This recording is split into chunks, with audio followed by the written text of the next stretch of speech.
Welcome to the AmRisc podcast. Join us as we go beyond underwriting to discover more about our people, culture, and history.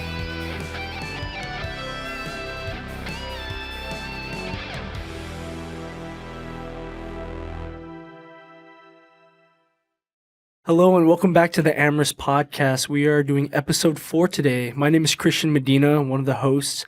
I'm here with Connor Fleury, Michael Waters, and Lindsay Mathern. We're also here today, a special guest with John Horton, our Chief Marketing Officer. Thanks for being with us today, John. Thanks. Appreciate it. He's Chief Market Officer, by the way. Oh, Chief Market Officer. I love it. Everybody makes that mistake. Really? That's all right. I'm also do that role, so there it's you go. We're glad to have you here. Today we're a part of our RELII series. We're doing the topic of excellence, which is the second core value. And today we're going to be discussing the Top Gun Award. And before we get into that, John, why don't you go ahead and tell me a little bit about yourself? Well, I'm 6'1". No, I can't. Sorry. I like long walks on the beach. Anyway, no, I'm employee number 7 for AmRisc. My history with the company really started prior to that. Started in the industry in the mid-'80s. Nice. And sort of in the loss prevention part of that, engineering, using the engineering degree. Got into the account exec role at FM Global. And in Dallas, did some time overseas. It's in Singapore. And then came back to work for a reinsurance company with Dan Peed in 1997 in New York. And that's kind of when we started the entree into E&S business, writing catastrophe perils along the coastline. And obviously, Dan made the move to create AmRisc in 2000. And after a short stint with a brokerage house, I came to work for him, employee number 7. And writing industrial manufacturing business for the Lloyd's carriers first, and then added carriers from then. So I've evolved the role from underwriter to chief marketing officer, and then chief market officer, which is 3 less letters but more work. Yeah. And that's relationships with both producers and carriers. That's cool. That's where I'm at. Yeah. Gotcha. Well, I guess we're going to dive into the Elite Producer Program. That's why we got you here today. I guess I'll start off with the first question. How does the Elite Producer Program work? And would you explain the different levels or requirements at those levels? One thing you'll learn about me is that you can ask me like as a narrow question, and I'll give you like a long-winded answer. That's just the way I roll. So I'll probably give you a little bit more background than maybe is necessary, but I think it's important to have that context. Yes. So it just really grew out of, a necessity in 2008 when we were just a small shop, not a lot of underwriters, and we were just bombarded by submission flow. And we'd already opened up beyond working just strictly for our sister company. And we were just buried in submissions, and we wanted to make sure we were working on the right ones. And so Dan came up with the idea of let's create an incentive program that rewards those brokers who send us business that we can have a high ratio on. It's our target business. And how do we do that? So reward those key relationships and try to target individual brokers or broker offices instead of just like a big company-wide thing. Gotcha. So that's where it kind of started out of that necessity. And then that's where the idea, being the way we were, and are, is very quantitative. We didn't want to have a lot of underwriters negotiating commission and things like that. So we wanted just sort of a blanket approach. So that's where we came up with this idea of kind of a frequent flyer program idea, where you reward the hit ratio, how you're successful on a particular submission, getting it from quote to binder. And we came up with a point system, and that's where that got started. It also was partnered up with, we needed to cut off some producers who were wasting our time. Yeah. So that was kind of like to shrink the submission funnel, reward the right people, and incentivize those that are really good hit ratio with us. Yeah. And also, while we're at it, take the individual underwriter out of having a personal negotiation with a with a producer, which is quite rampant in the industry. Yeah. Where, hey, you're getting a really good deal. What if I have you write it for 2% more and you give me an extra point of commission? That kind of thing just doesn't happen if you have sort of a standardized approach. These kinds of risks will get this commission, and these kind of risks, or this broker will get that kind of commission. Yeah, and that kind of gets those brokers wanting to work with you. They're not just throwing stuff hoping it sticks at the wall. Yeah. So that's where it started in 2008, 2009.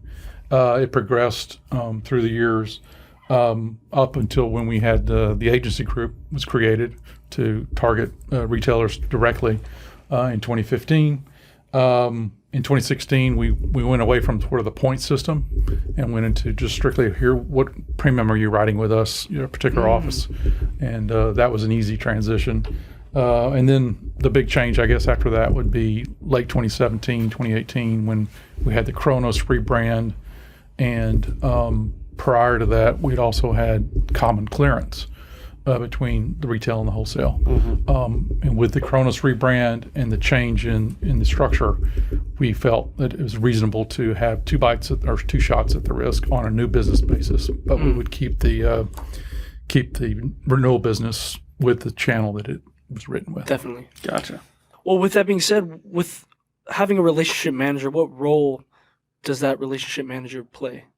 So it's really critical, I think, to have these strategic relationships with the broker company or the agency company. And the idea of the relationship manager, which is continuing to evolve, is really about that, having that producing company, ABC broker broker company can come to one person to kind of walk through the relationship that we have with AmRisc or Waypoint in the case of wholesale, or Kronos in the case of retail, and that person will be their key point person within the AmRisc organization. And so that's the purpose of the relationship manager. It's also a spare time role. For sure. So it is a challenge for some to always, pay as much attention to that as possible. And we're kind of working on that. We're working on that every year to enhance it and expand it. But the idea is really that if we have a strategic issue with a particular broker company, that they can work that through that aspect instead of trying to deal with it one underwriter at a time. Yeah. So I think that's a cool thing with the relationship in itself, is having to maintain it, through and through in all aspects. So, I mean, we want relationships to be happening at underwriter to underwriter or to broker level, but we also want it at every level in the organization, both our organization and that producing company organization. They're constantly asking for, especially the ones that produce a lot of business with us, say your top 5 or top 10. They're always asking for us, what is your appetite? How can we do better with you guys? And I think having a relationship manager as part of that mix is a better way to have that internal advocate for that broker company, and they'd be the go-to person for feedback.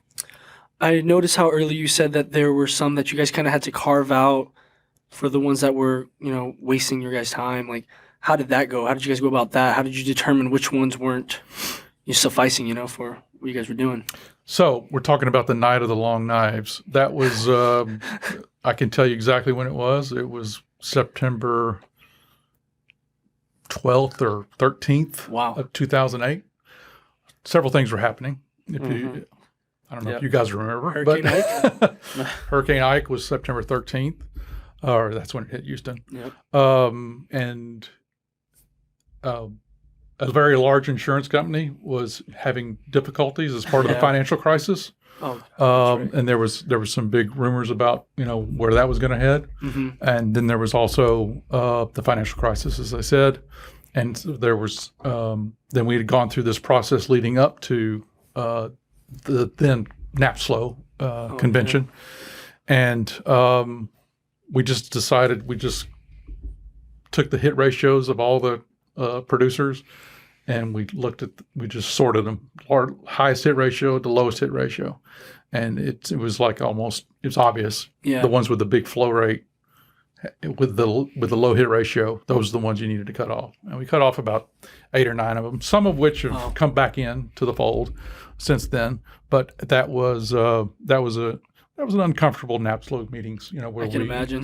That was one of my, I guess, not well timed deliveries of messages was to kind of tell them we're cutting you off or discontinuing the appointment, right before we're going to meet at NAPSLO. So it was uncomfortable meetings, and I called it, breaking up with your girlfriend over the telephone, over the voicemail or the answer machine. That would date myself. That's answering the worst. So, oh my God. But since then, we had told everybody that this is what we were going to do. We were going to rationalize our submission flow because we just didn't have the time. Yeah. And we wanted to serve those producers that were good matches for our capacity. And we told them this is what we were going to do, and we were going to go through the process. And we delivered on that message. The timing was not great, but hey, you learn. You live and you learn. I mean, I think that's safe to say it's a testament to your guys' decision-making skills because look where we are today. So, yeah, I mean, relationships are everything. Yeah. And I know they're very important for the Elite Producer Program. What's the desired outcome of keeping those relationships? Good business. Yeah. So we a lot of insurance companies or MGAs or whatever can have a sort of a mentality of all business is equal. Yeah. Just more business is better than less business. Our idea is a little bit different because it is a scarce commodity, meaning cat capacity. Yeah. That you really want to develop relationships with those that have a good flow of business that matches up with what you can sell. Well, it sounds like you're a fan of quality over quantity. I like both actually. I just want but it's a good balance. All business is equal now. But I think that's cool because you can have some really, really perfect loss ratio business. If it's only $1,000, you're not going to build much of an organization on it. But you got to balance the loss ratio against the volume. It's the whole point of risk, though, right? You know what I mean? Nothing ventured, nothing gained. That's right. It's funny because you say this, and my mind automatically thinks about sports, the market being different teams you play. It just changes skill set levels, everything. You play in different players to meet your needs to win the game. Mm-hmm. So I think it's right. You said business is all business at the end of the day. It's all the same, but you want to do and use what helps you grow and win at the end of the day. With that being said, after we see everything that goes into this EPP program, what is the Top Gun Award and when was it implemented? When did you guys come up with that? So that was along the same time frame as we did the Kronos rebrand. As we had built the agency group starting in 2015, mm-hmm. leading up to 2017, 2018. And we were going to rebrand it because we felt it needed to have a separate identity. Yeah, for sure. Same thought process that went into Waypoint. We wanted to add some sort of incentive for new business. And so Dan was a fan of the Top Gun movie, and you've seen how it's made its rounds. I'm a big fan too. We used it in one of the Shark Tank things, right? Oh yeah. By now you should probably have one of those movie quality flight suits. I did. And I've got a Velcro thing. I can either be Goose or Maverick, depending on. There you go. Depends on the day. Yeah. Whether I'm married to Meg Ryan or not, I guess.